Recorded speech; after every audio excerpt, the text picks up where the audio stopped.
وزیر اعظم میاں شہباز شریف اور ترکی کے صدر کا ٹیلی فونک رابطہ ہوا ہے۔ وزیر اعظم نے مشرق وسطیٰ کے بحران پر گہری تشویش کا اظہار کیا ہے۔ ایران پر اسرائیلی حملوں اور خلیجی ممالک پر حملوں کی مذمت۔ وزیر اعظم نے صدر رجب طیب اردوان کو خلیجی ممالک کی قیادت سے حالیہ رابطوں کے بارے میں آگاہ کیا۔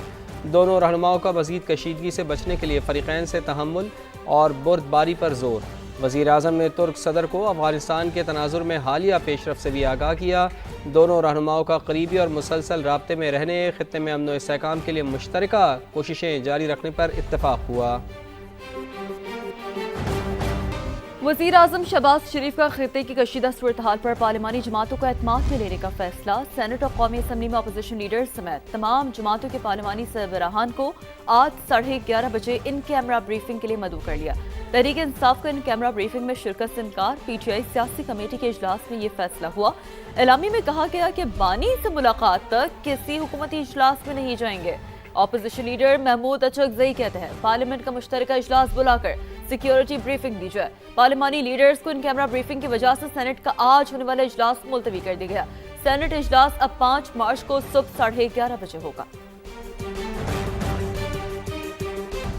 ایران، امریکہ اور اسرائیل کی جنگ، عالمی منڈی میں تیل کی قیمتوں میں اضافے کا سلسلہ جاری ہے۔ امریکی کروڈ آئل 3.3% اضافے سے $74.6 فی بیرل پر آ گیا ہے۔ اسی طرح برطانوی برنٹ خام تیل کی قیمت 3.98% اضافے سے $81.60 فی بیرل ہو گئی ہے۔ ماہرین کے مطابق آبنائے ہرمز کی بندش کے باعث تیل کی قیمتیں $100 فی بیرل تک جا سکتی ہیں۔ ایران میں بگڑتی ہوئی صورتحال، پاکستانیوں کی واپسی جاری ہے۔ مزید 350 سے زائد شہری تفتان کے راستے کوئٹہ پہنچ گئے ہیں۔ نور العارفین کی رپورٹ۔ ایران میں بگڑتی ہوئی صورتحال کے باعث پاکستانی شہریوں کی واپسی کا عمل مسلسل جاری ہے۔ ضلع انتظامیہ کے مطابق گزشتہ 24 گھنٹوں کے دوران مزید 384 پاکستانی شہری تافتان بارڈر عبور کر کے کوئٹہ پہنچے، جن میں بڑی تعداد طلبہ کی ہے۔ مائی ڈوم کے پاس بہت سارے میزائلز گرے تھے اینڈ میں ہاسپٹل میں تھی تب، اینڈ ہم لوگ روٹیشنز میں تھے اینڈ ہمارے سامنے بم گرا۔ ہمیں لگا ہم سیف ہیں، پھر بعد میں وہاں پہ بھی اٹیکس ہونے لگ گئے۔ جب ہم وہاں پہ تھے تو میں نے خود دیکھا ہے، میرے گھر کے قریب جہاں پہ ہم رہتے تھے ہاسٹل میں، ڈورمیٹری کے قریب ہی میزائل پڑے ہیں۔ ہم ادھر موجود تھے اس ٹائم پہ، لیکن خوف کچھ نہیں تھا۔ وطن بحفاظت پہنچنے پر شہریوں نے مسرت اور اطمینان کا اظہار کرتے ہوئے اللہ کا شکر ادا کیا۔ اچھا لگ رہا ہے کہ ایٹ لیسٹ ہم گھر آئے، محفوظ ہیں۔ گھر والے پریشان تھے، وہ اب ان کو سکون ملا ہے۔ طلبہ نے تافتان بارڈر پر سہولیات کی کمی کا شکوہ بھی کیا۔ کھانا لایا گیا، 600 بندے ہیں، 300 ڈبے تھمائے گئے ہیں، سارے روزہ دار ہیں۔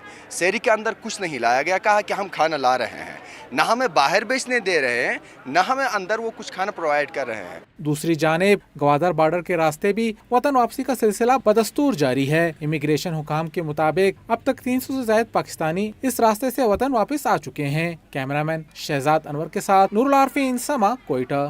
اہم ترین اپڈیٹ دیں آپ کو۔ سچویشن روم سے اسرائیل کے جنوبی لبنان پر حملے، 6 افراد جاں بحق ہو گئے، 8 کے زخمی ہونے کی اطلاعات موصول ہو رہی ہیں۔ لبنانی حکام یہ رپورٹ کر رہے ہیں اسرائیلی حملوں میں شہید شہریوں کی تعداد اب 50 ہو گئی ہے۔ اسرائیلی حملوں میں اب تک 335 افراد زخمی ہو چکے ہیں۔ لبنانی حکام کے مطابق اسرائیل کا لبنان میں 16 دیہات اور قصبوں کے رہائشیوں کو انخلا کا یہ حکم بھی سامنے آ رہا ہے۔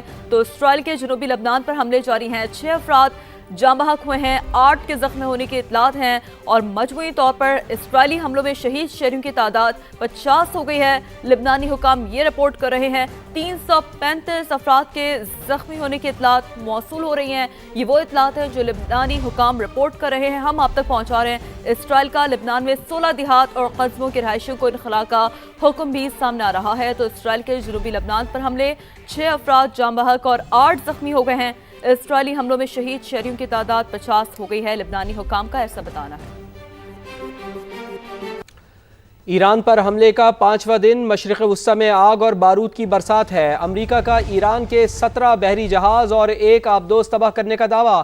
امریکی سینٹ کام کے ایڈمرل ہیرڈ کوپر کے مطابق بحیرہ عرب، خلیج عمان اور آبنائے ہرمز میں اب کوئی ایرانی جہاز موجود نہیں۔ انہوں نے بتایا کہ ایران میں اب تک 2000 اہداف کو نشانہ بنا چکے ہیں۔ ایئر ڈیفنس سسٹم کو شدید نقصان پہنچایا، سینکڑوں کی تعداد میں بیلسٹک میزائل لانچرز اور ڈرونز تباہ کر دیے۔